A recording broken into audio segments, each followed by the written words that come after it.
를 상대로 15점 차 승리를 거두었습니다. 지난 세 시즌 동안 6경기 맞대결에서 3승 3패의 호각세를 보였던 두 팀은 이번 경기에서 명확히 차이가 드러났는데요. 애틀랜타가 보여준 강력한 페인트존 장악력이 승부에 큰 영향을 미쳤죠. 페인트존 득점 마진에서 플러스 34점이라는 확연한 우위를 바탕으로 코트의 주도권을 쥐었습니다. 특히 애틀랜타의 페인트존 야투 성공률은 70.2%로 뉴올리언스의 43.2%를 압도했습니다. 이러한 높은 성공률은 강력한 윙 수비를 통해 상대 공격을 효과적으로 차단한 결과라고 할 수 있겠네요. 애틀랜타는 디펜스의 핵심 인물인 다이슨 다니엘스의 복귀로 팀의 공수 균형이 좋아졌습니다. 그가 출전한 경기에서 애틀랜타는 100번이 수비 기회당 디펜시브 레이팅 수치가 111.6을 기록하는데 이는 다니엘스가 결장했을 때보다 8.6점이나 낮은 수치입니다. 다니엘스의 긴 윙스팬과 우수한 신체 조건은 상대 공격을 제어하는 데 큰 역할을 했습니다. 이러한 다니엘스의 활약이 없었다면 애틀랜타의 수비 코트는 지금처럼 안정적이지 않았을 겁니다. 공격면에서도 애틀랜타의 올스타 가드 트레이 영은 여전히 팀의 공격을 이끄는 핵심 역할을 수행했는데요. 영은 3점슛 5개 포함 23득점과 12어시스트를 기록하며 팀의 공격 흐름을 조율했습니다. 특히 그의 어시스트 중 11개가 페인트존 득점으로 이어지면서 애틀랜타의 공격 전략이 페인트존으로 집중되었음을 알 수 있죠. 프런트코트에서는 제일런 존슨이 두각을 나타냈습니다. 그는 29득점 9리바운드 8어시스트로 다재다능한 플레이를 보여줬고 특히 림을 향한 적극적인 돌파가 좋았죠. 반면 뉴올리언스는 잇따른 부상으로 주축 선수들이 다수 빠지며 어려움을 겪었습니다. 자이언 윌리엄스와 CJ 맥컬럼, 허브 존스 등이 결장했는데요. 특히 뉴올리언스는 볼 핸들러 부족으로 인해 잉그램이 파울 트러블에 빠지면서 공격 전개에 큰 차질을 빚었고 그가 없는 동안에는 안정적인 공격 전개가 어려웠습니다. 보스턴은 이번 샬럿과의 백투백 리턴 매치에서 또 다시 승리를 거두었습니다. 이번 승리로 최근 샬럿과의 맞대결에서 4연승을 기록하게 되었고 지난 11경기에서 10승 1패로 우위를 굳히게 되었네요. 이 경기에서 보스턴은 주로 자유투 라인과 페인트 존에서의 우위를 통해 샬럿을 압도했습니다. 샬럿이 3점 라인에서 앞서 나갔지만 높이의 열세가 결국 발목을 잡고 말았네요. 보스턴의 전략은 상대의 제한구역 접근을 막고 자유투에서의 차이를 만드는 데 초점을 맞춘 것이었죠. 샬럿의 페인트존 공략을 방해하며 첫 경기와 달리 페인트존 득실점 마진을 플러스 6.5위로 가져간 것이 이번 승리의 결정적인 요소였습니다.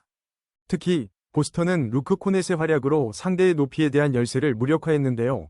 그의 야투 성공률은 100%였으며 자유투 라인에서도 100% 성공률을 기록하며 샬럿의 수비를 무너뜨렸죠. 샬럿은 센터 마크 윌리엄스와 닉 리차드가 각각 부상으로 결장했기 때문에 열세를 보일 수밖에 없었습니다. 상대적으로 낮은 높이의 샬럿이 보스턴의 코넷을 막기에는 역부족이었네요.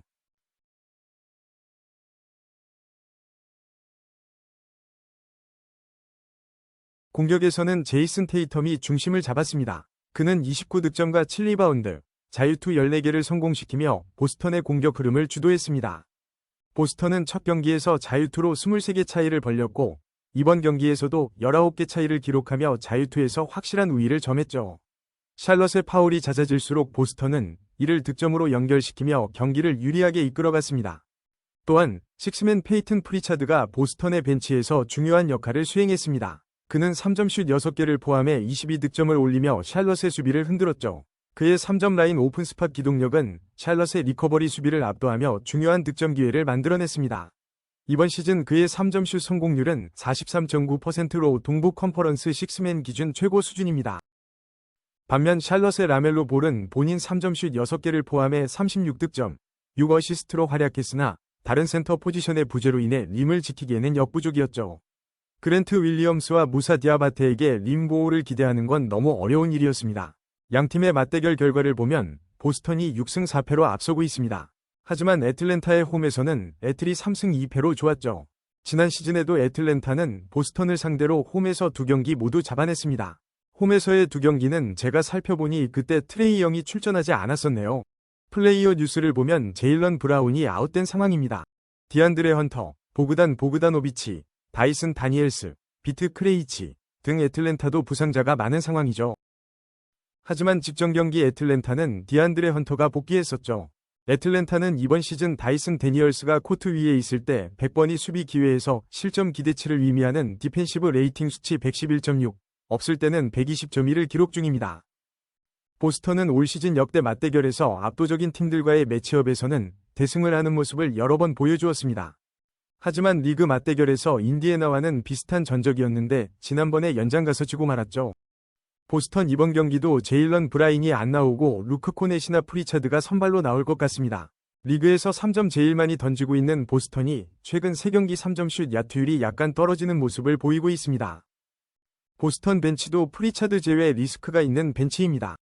저는 이 경기 애틀랜타 역배승을 예상해봅니다.